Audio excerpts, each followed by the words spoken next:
Continuando o Livro dos Médiuns, segunda parte, capítulo 14, 14, sobre os médiuns. Pergunta 159. Toda pessoa... Na pergunta, item 159. Toda pessoa que sente num grau qualquer a influência dos espíritos é por isso mesmo médium. Essa faculdade é inerente às pessoas e, consequentemente, poucas são as pessoas que não possuem algum rudimento dela. Podemos dizer, portanto, que todas as pessoas são mais ou menos médiuns.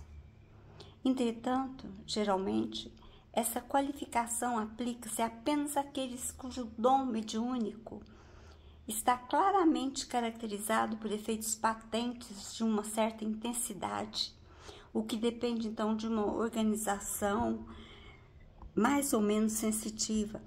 É preciso, além disso, notar que essa faculdade não se revela em todos da mesma maneira.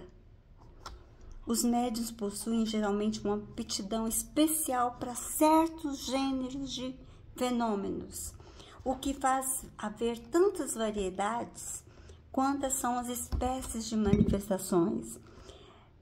Nós temos os médiuns de efeitos físicos, sensitivos, auditivos, videntes, curadores, de incorporação. Então, as pessoas são diferentes. Então, toda pessoa tem uma tendência para uma coisa ou outra, num grau menor ou maior. Afinal, temos o espírito, nós somos o espírito encarnado, né? As principais são médium de efeito físico, médium sensitivo ou impressionáveis, os auditivos, falantes, videntes, sonambúlicos, curadores, pneumatógrafos, escreventes ou psicógrafos, que é a mesma coisa. Vamos falar sobre médiuns de efeitos físicos, item 160. Os médiuns de efeitos físicos são especialmente aptos a produzir fenômenos materiais, tais como movimentos de corpos inertes, barulhos, etc. Podemos dividi-los em médiuns facultativos e médiuns involuntários. Os médiuns facultativos são os que têm a consciência da sua mediunidade. Facultativo é porque ele quer ter ele quer exercer. Esse seria o significado. Então, eles produzem os fenômenos espíritas por sua vontade, os médiuns facultativos. Essa faculdade, ainda que inerente à espécie humana, como já dissemos, está longe de existir em todos no mesmo grau.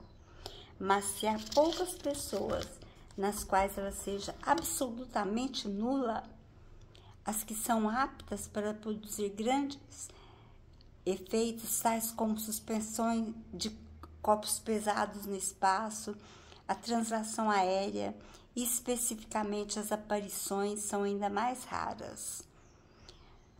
Os efeitos mais simples são rotação de um objeto, pancada por efeito de levantamento desse objeto ou nele mesmo. Vocês lembram entortar a colher? Que a pessoa entortava assim? Podia ser charlatanismo, mas também poderia ser uma faculdade mediúnica. Sem dar uma destacada importância a esses fenômenos, recomendamos não negligenciá-los. Deles podem se originar observações interessantes e podem servir para consolidar a convicção. Porém, é preciso observar que a faculdade de produzir efeitos físicos raramente existe nos que possuem meios mais perfeitos de comunicação, como a escrita ou a palavra. É que, geralmente, a faculdade diminui num sentido à medida que se desenvolve em outro. Se a escrita e a palavra é muito mais eficaz para comunicação entre os desencarnados e a gente, por que não usá-los? Se a gente pode fazer, se for permitido por Deus e tiver médium próprio, com essa aptidão, né? 161. Os médios involuntários. A gente tinha falado de facultativo, que ele tinha faculdade, queria exercer. Agora, os médios involuntários ou naturais são aqueles que a mediunidade se exerce sem que eles saibam. Não tem nenhuma consciência dela. E muitas vezes o que passa de anormal em torno deles não lhes parece extraordinário. Isso faz parte deles. Exatamente como as pessoas dotadas de segunda vista que não suspeitam disso.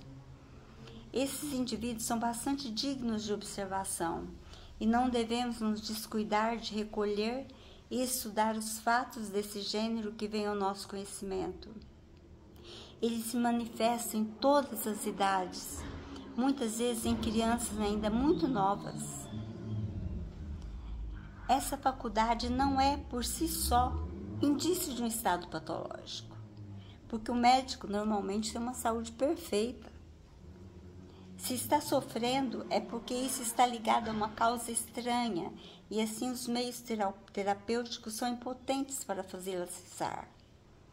Ela pode, em certos casos, ser consequência de uma certa fraqueza orgânica, porém nunca é causa eficiente.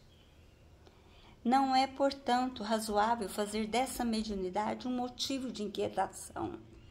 Sob o ponto de vista de saúde orgânica, ela só poderia ser inconveniente se o médium fizesse dela uso abusivo ou para ganhar dinheiro, porque então se verificaria nele uma emissão muito grande de fluido vital e, consequentemente, um enfraquecimento de órgãos. Ele pode vir até a perder essa faculdade, como já vimos. Item 162. A razão se revolta com a ideia das torturas morais e corporais e que a ciência tem algumas vezes submetido aos médiuns pessoas fracas e delicadas para se certificar de que não há fraude por parte delas. Essas experimentações, quase sempre feitas com maldade, são sempre prejudiciais aos organismos sensitivos, podendo resultar disso sérias desordens no conjunto de saúde. Fazer essas experiências é brincar com a vida. O observador de boa fé não precisa empregar esses meios, pois estando familiarizado com os fenômenos, sabe que eles pertencem à ordem moral do que a física e que é inútil procurar-lhe solução nas nossas ciências exatas. Depois, pelo fato desses fenômenos estarem mais ligados à ordem moral, deve-se evitar com extremo cuidado tudo que possa excitar a imaginação. Sabe-se dos traumas que o medo pode ocasionar, e com muito mais prudência nos guiaríamos se atentássemos para todos os casos de loucura e epilepsia originados dos contos de lobisomem e bicho-papões. Imagine o que acontece quando se generaliza tudo isso como obra do diabo, igual era antigamente. Aqueles que alimentam ou propagam essas ideias não sabem a responsabilidade que assumem. Podem matar. Acontece ainda que o perigo não fica restrito apenas ao sujeito que se vê de braços com o fenômeno, mas também aos que o cercam e que podem ficar traumatizados com a ideia de que sua casa se tornou um antro de demônios. Foi essa crença funesta que causou tantas atrocidades nos tempos da ignorância. Contudo, com um pouco mais de discernimento, conhecimento, teriam deduzido que ao queimar o corpo supostamente possuído pelo diabo, não queimavam o diabo. Já que queriam se desfazer dele, era ele que era preciso matar. A doutrina espírita, ao nos esclarecer sobre a verdadeira causa de todos esses fenômenos, matou o diabo, deu-lhe o golpe de misericórdia.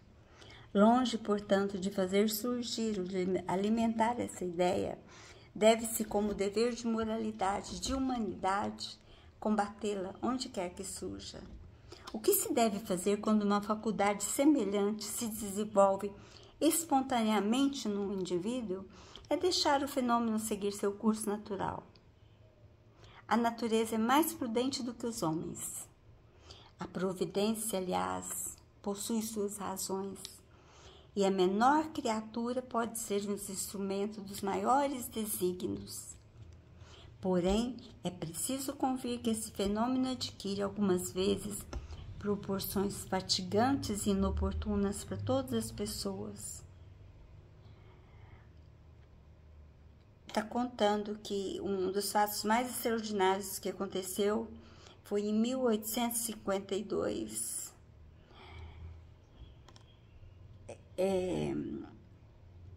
Num Palatinado. É tanto mais notável que eles, quando denota reunidos no mesmo indivíduo, todos os tipos de manifestações espontâneas, estrondos abalar a casa, desordem dos móveis, sonambulismo, êxtase, catalepsia, atração elétrica, grito. Então é assustador para a pessoa, né? As manifestações físicas espontâneas. Já demos alguns conselhos a esse respeito quando dissemos que é preciso entrar em comunicação com o espírito para saber dele o que ele quer. O método a seguir está igualmente fundado na observação. Os seres invisíveis, que revelam sua presença por efeitos sensíveis, são geralmente espíritos de uma ordem inferior, que podem ser dominados pela superioridade moral do encarnado ainda. E é esse ascendente que é preciso procurar adquirir. Se estiver em comunicação com o espírito, pergunta o que ele quer. Se for possível, se for permitido, aí ele fala, se for coisa de bem, porque se for inferior, ele nem tem esse poder, porque tem os guardiões, não vai ter problema. Para lidar com eles, é preciso fazer o médium passar do estado de médium natural para um de médium facultativo. É produzido, então, um efeito semelhante ao que acontece no sonambulismo. Sabe-se que o sonambulismo magnético não se suprime a faculdade emancipadora da alma, é dada a ela uma outra diretriz. O mesmo acontece com a faculdade mediúnica. Para isso, em vez de entravar o fenômeno, coisa que raramente se consegue, que nem sempre deixa de ser perigosa, exercita-se o médium para produzi-los de acordo com a sua vontade. Impondo-se ao espírito, por esse meio ele consegue subjugá-lo, dominá-lo, e de dominador, às vezes tirânico, faz-se um ser subordinado, e muitas vezes dócil, um fato digno de ser notado e justificado pela experiência é que, nesse caso, uma criança tem tanta ou mais autoridade do que um adulto. Prova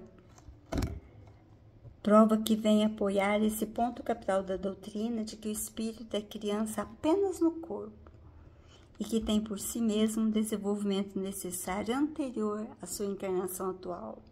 Desenvolvimento esse que pode lhe dar ascendência sobre espíritos que lhe são inferiores. A criança encarnada, com toda a sua vivência anterior, ela consegue subjugar um espírito, porque o espírito tem muito mais idade do que a gente pensa, né? A gente não sabe. A moralização do espírito por conselhos de uma terceira pessoa, influente e experimentada, se o médium não estiver no estado de fazer, isso é muitas vezes um meio bastante eficaz. Falaremos mais disso mais tarde. O item 163 É a essa categoria de médiuns que deveriam pertencer, à primeira vista, as pessoas dotadas de uma certa dose de eletricidade natural. Verdadeiros torpedinídeos. Isso é uma família de peixes com órgãos que produzem choques elétricos que paralisam suas presas. Às vezes a pessoa encosta na outra e leva um choque. Deve ser isso. Eu estou estudando com vocês. É a primeira vez que eu estou lendo.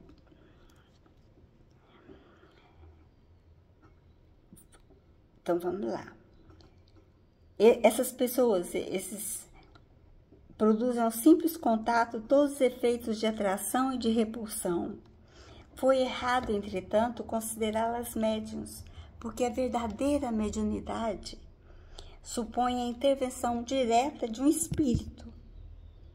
Acontece que, no caso de que falamos, experiências concludentes provaram que a eletricidade é o único agente desses fenômenos. Essa faculdade estranha, a qual poderíamos quase chamar de enfermidade, pode algumas vezes aliar-se à mediunidade. Como podemos ver na história do espírito batedor de Bergsaben. Porém, muitas vezes independe de mediunidade. Conforme já dissemos, a única prova de intervenção dos espíritos é o caráter inteligente das manifestações. Se esse caráter não existir, temos que atribuí-las a uma causa puramente física. Aquela que eu falei de encostar, né? A questão é saber se as pessoas elétricas teriam uma aptidão maior para se tornarem médiuns de efeito físico. Pensamos que sim, porém, só a experiência poderá demonstrá-lo. Continuamos depois desse capítulo.